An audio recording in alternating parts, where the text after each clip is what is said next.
Hi guys. Ay, nag-harvest na sila ng kanilang puri. Sa atin wala pa. Oy, brownie. Hindi pa kami makakapag-harvest. Hindi ko alam kung kailan kami magha-harvest. Come.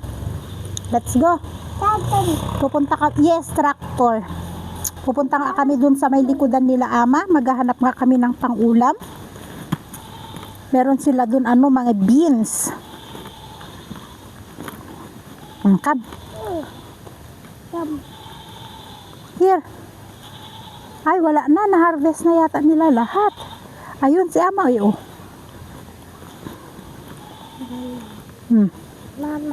Mama.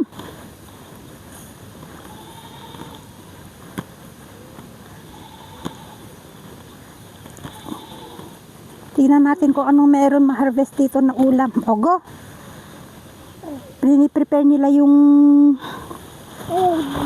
pagpupunlaan ng palay. Magpapatubo na ng palay, pantanim. Nililinis pa lang. Pagkain siguro ng kambing.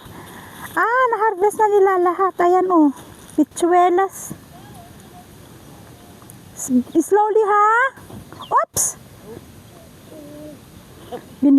Binibilad na gagawing dal. Oh, be careful. Oh, okay, I'm coming. No, don't go there. That's for duck. Water for duck. Oh, be careful. Oh, again. Again. Dito magtatanim ng palay.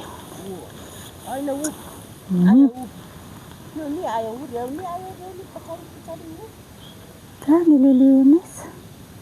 Wala na pala tayong ma-harvest. Na-harvest na nila lahat. Ito na lang ang aantayin natin. Namumulaklak pa.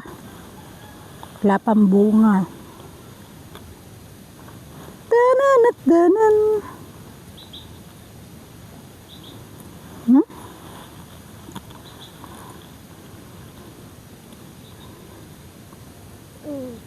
Ay, hindi rin ibibigay pagkain ng kambing. Ito yung ginawa nila eh. Brownie, nakasunod-sunod man si Brownie. Ay, magkaaway sila. May bunga na yung mais.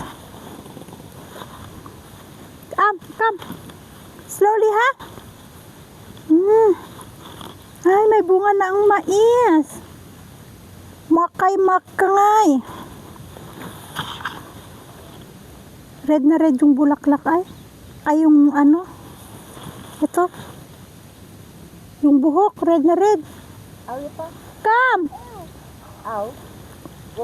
Alam niyo ito, kinakain ito guys. Yung talbos. Ama, yo kani ha? Yo, kani. Yo sag? Oh, sabi ko sa inyo nakakain. Nakakain ng talbos nito. Oh. Sabi ko sa inyo nakakain to dito. Kaya damo lang to. Ito yung may bunga na maliliit na bilog. Ayan ganyan yung bunga niya See, sabi ko sa inyo ginugulay din to. Diba sa atin damo lang to? Halo din nila sa sa patatas.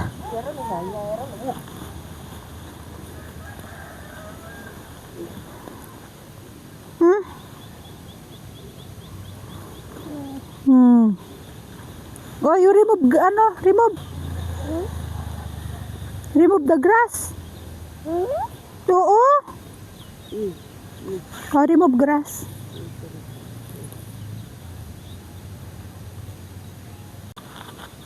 Ayaw pumunta ni Tonton. Ton! Shh! Come na! Ayaw niyang pumunta. Ajur! Oy, come! Come! Come on! Bagong gising ang batang yan. Oops! Oopsie! Wala na siyang kalaro kasi pumapasok na si Saisha. Kasi nung hindi pa pumapasok si Saisha, yan, palagi silang magkalaro. Ngayon, wala na siyang kalaro. Hmm.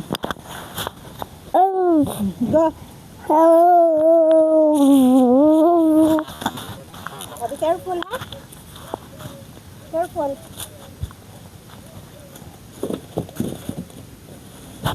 Nandito kami sa supermarket ni Tonton. Dumating si Asher, nag-iyak. Masakit daw ang ulo. Ngayon sabi niya nagugutom daw siya. Ang gusto niya jam. Maghahanap. Tonton, come here. Naghahanap siya ng jam. Mixed fruit lang naman. Gusto niya strawberry daw. Mixed fruit sa Garmata. Come, bebe. At wala silang cheese. Nuggets lang meron sila. Come, bebe, come. Meron silang mayonnaise, peanut butter. Kuha ako nito isa. Come, Tonton. Achar. Yan. Palengke tayo ng pambaon niya sa school. Ito na lang. Sa Garmata.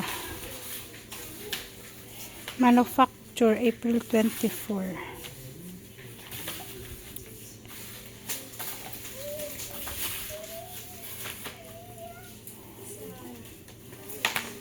Mixed fruits. Wala silang cheese. Paano kaya yan?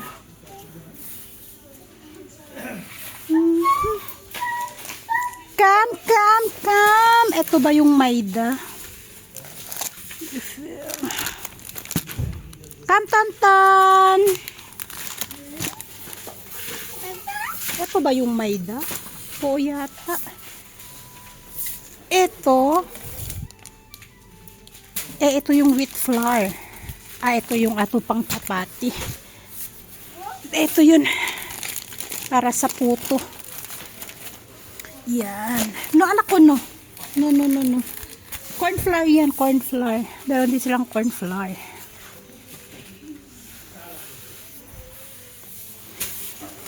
Na. Magkano kaya ito? 25.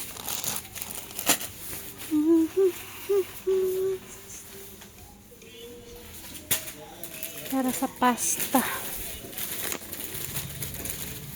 Pepper. Wala talaga silang spaghetti pasta. Ay, ito. Prawn. Cracker, jumbo. Merienda ng mga bata.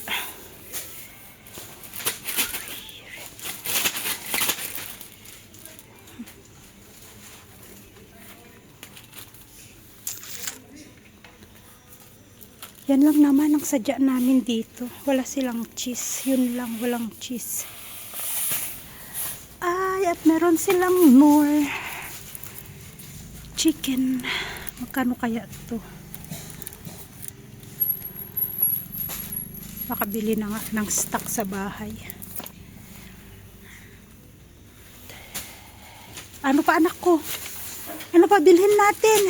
Binitbit niya na yung ano pa bilhin natin? Tara.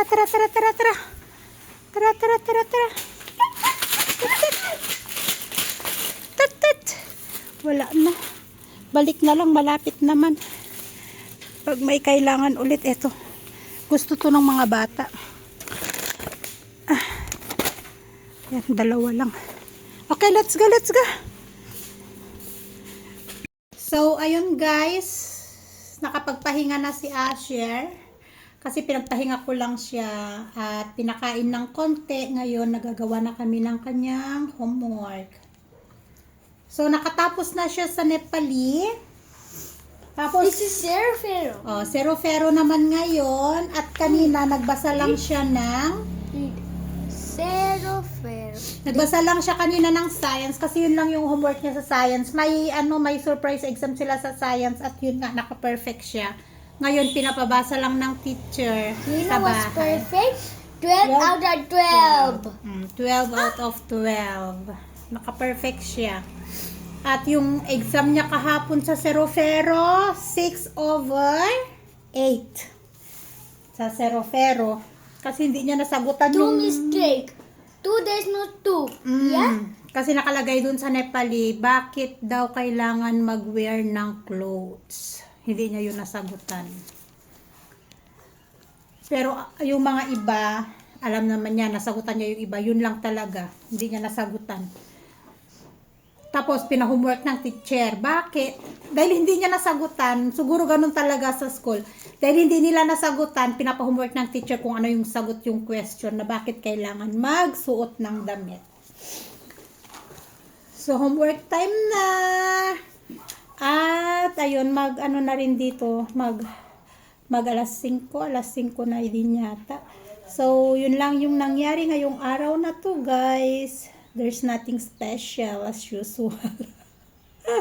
Nandito lang tayo sa bahay, wala man tayo nagagawa.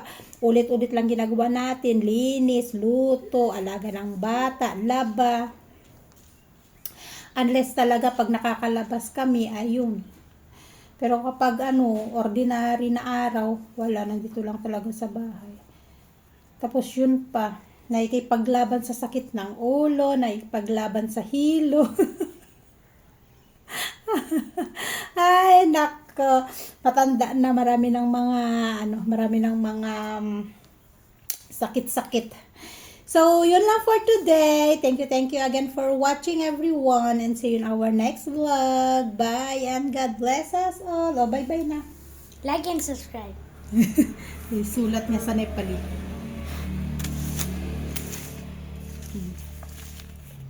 No, Adi cannot select that.